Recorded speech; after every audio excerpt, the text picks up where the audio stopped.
Welcome back to Let's Play Catechumen. I guess I felt the need to save the game there, even though the game auto-saves for you at the start of each level. This is level 5, the prison. And yet again, we start with the hub. Now, you might think that the tiny door there is the end of game door, but actually it's not. We unlock that pretty soon, as you will soon see as soon as we find the door that's not locked. And here we go. Just gotta deal with these fuckers. Now we gotta move this crate into position. It's yet another create stairs with the crates puzzle. Got a weapons rack there that we can't use because we have Jesus weapons, which are much better anyway. So he's just gonna sit there and pray for... he's gonna pray to be in a better game until we create these stairs. Got our nice tiny crate with the crisp textures that we're just gonna move into position until this could be a problem. Can we get past him? Can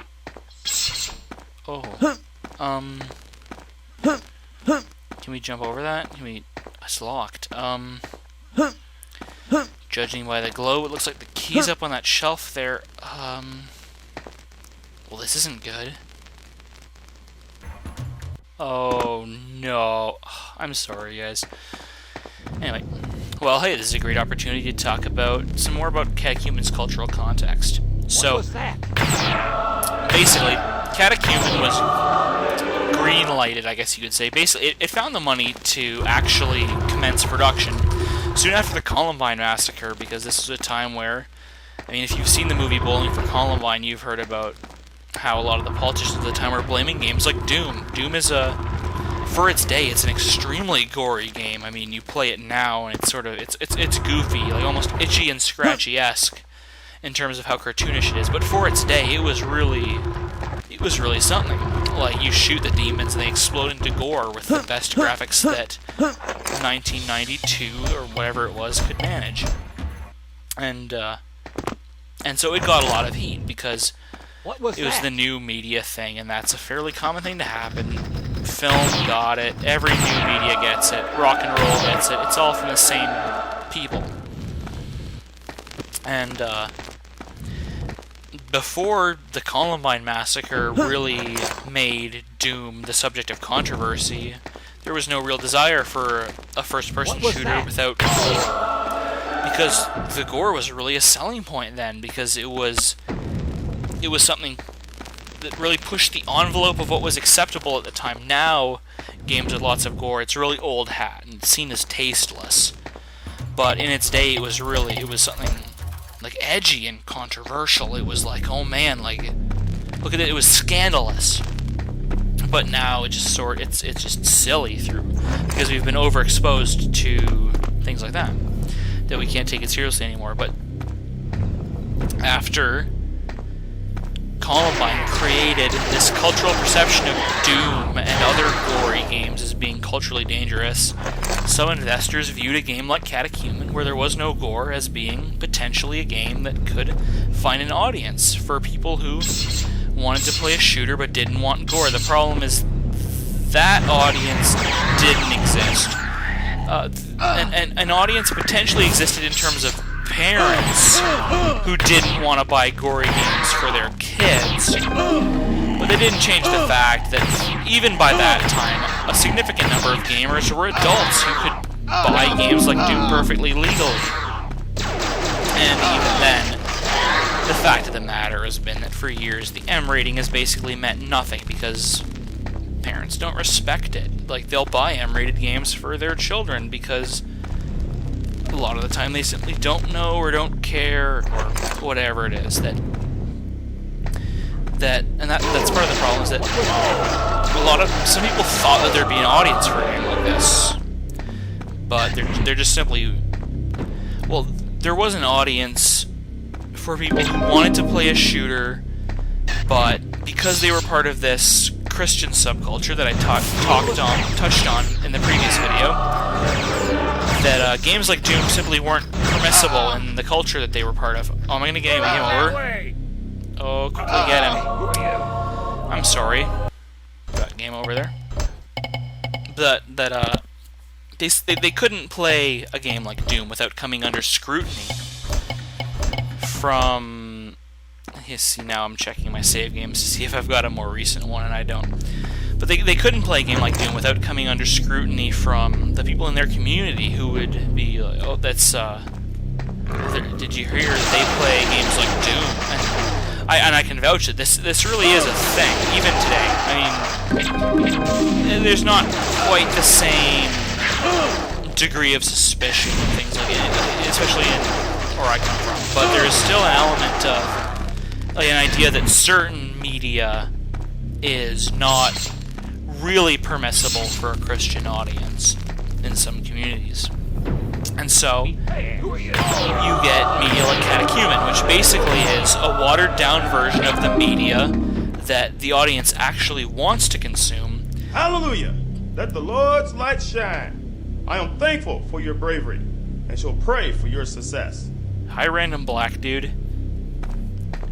So, yeah, like I was saying, that it's basically the approved substitute, because the fact is, these people don't actually want to play Catechumen. They want to play Doom or Half-Life, but it's simply not acceptable in their community.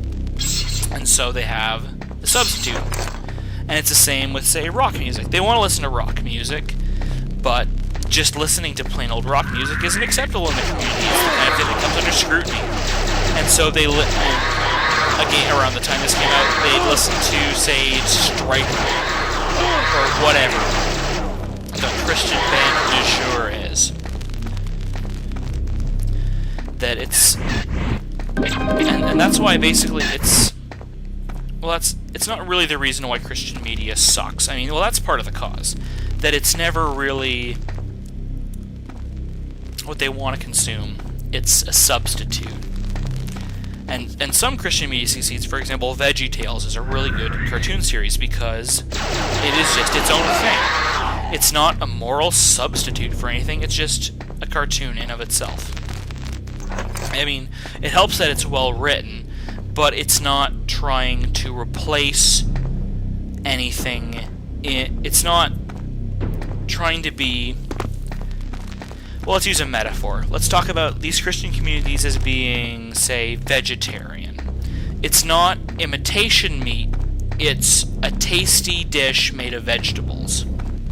I mean, well, that's actually a direct metaphor because we're talking about VeggieTales, but like it, and that's the problem with so much Christian media is it's not trying to be something for itself. It's trying to be basically something else, but with Jesus.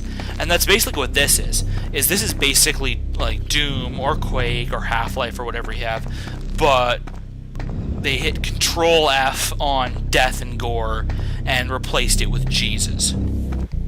And that's part of why it's really not a satisfying game, because it's too similar to what it's trying to replace. And I think I'm saving here because I know what's up ahead.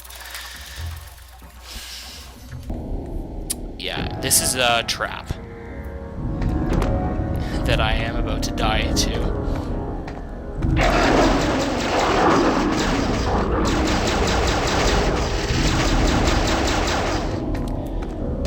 Speedy Gonzalez Lions.